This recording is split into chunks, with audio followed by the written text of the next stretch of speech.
Good morning, everybody. I am your grateful neighborhood addict named Connor, and this is today's Daily Reflection. July 9th. I am an instrument. Humbly asked him to remove our shortcomings. 12 Steps and 12 Traditions, page 70.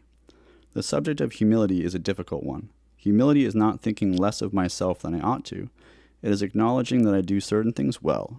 It is accepting a compliment graciously. God can only do for me what he can do through me. Humility is the result of knowing that God is the doer, not me. In the light of this awareness, how can I take pride in my accomplishments? I am an instrument, and any work I seem to be doing is being done by God through me.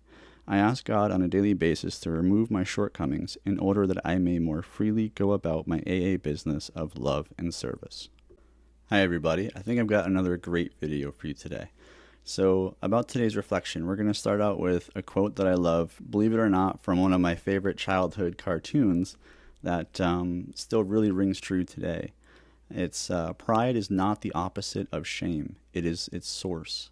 True humility is the only antidote to shame. If anybody remembers Uncle Iroh, that's who said that. People usually think humility means thinking less of yourself. I don't think that's what humility is at all. I think humility is simply seeing yourself truthfully, not smaller, not bigger, just accurately. And that's why step 4 naturally leads into step 7. So let's talk a little bit about what humility does for us. First of all, it heals our relationship with ourselves. Pride says, I have to pretend. And humility says, I don't have to pretend anymore. That's freedom.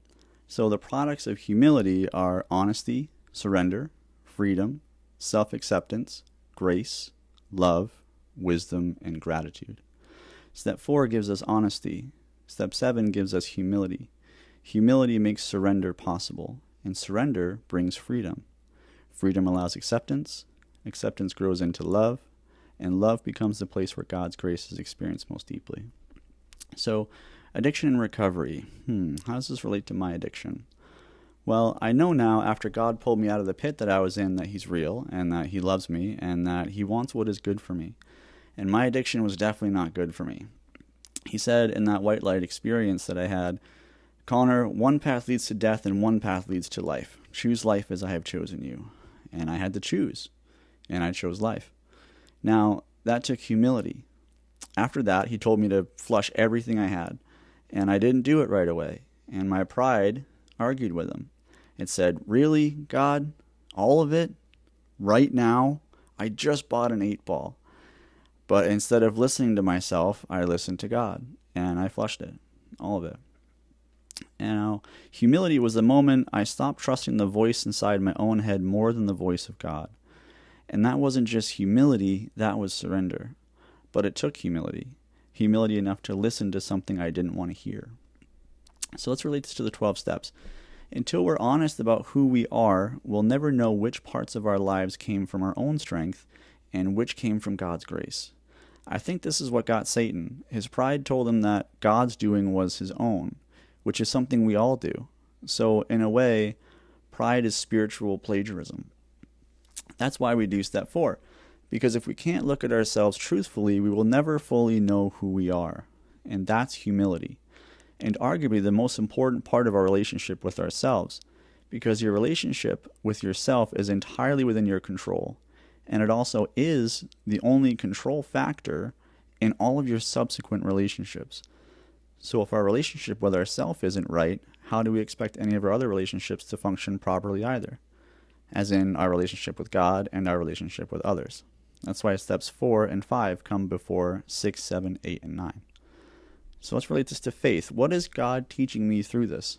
Well, this channel constantly reminds me that God works through imperfect people. If you'd asked me a few years ago whether I'd be making recovery videos every day, I would have laughed at you. But God had different plans. And this channel isn't about building my platform. It's about completing the purpose that he put me on this earth to do, and that's to help other people. When I get up to heaven one day, and I meet the big man upstairs, he's going to ask me, did you fulfill the purpose I gave you? And I want to be able to say, yes, I did everything within my power to do so, and I believe that I did. One person, one meeting, one day at a time. And that's a gift that God gave me, the gift of purpose, because purpose is stronger than addiction, and service to others helps keep me sober. So it's a win-win. Now, a message of hope for anybody watching. Well, I would say that humility isn't as scary as people think. I think it's easy to believe that being humble means losing something. And it does. It means losing our pride. But trust me, you don't want it anyway. Sure, it might feel a little vulnerable at first, and some people may be uncomfortable with that. But you have to be comfortable with yourself and in your own skin. Otherwise, how are you ever going to live authentically or in any way that isn't simply a distortion of reality? That doesn't sound fun. Fighting truth for the rest of your life? Yeah, good luck winning that fight. It's much, much easier just to bite the bullet and be honest with yourself, whatever that means.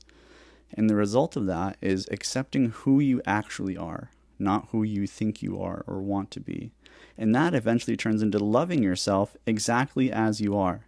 And that is beautiful and magnetic, because you can't love someone you refuse to meet honestly. So a quick note for the newcomer: don't let your pride keep you from discovering the life that God has for you. I know some people hear higher power and think it's just another recovery slogan. But I can tell you from the bottom of my heart, beginning a relationship with God was the single greatest decision I've ever made. Now, a question to leave you guys with today is, what am I prideful about? And what is that pride really doing for me? Is it protecting me from pain or preventing me from growing? Thank you so much for listening today and for allowing me to be a part of your journey. I am your grateful neighborhood addict named Connor, and I'm wishing you another day gratefully sober.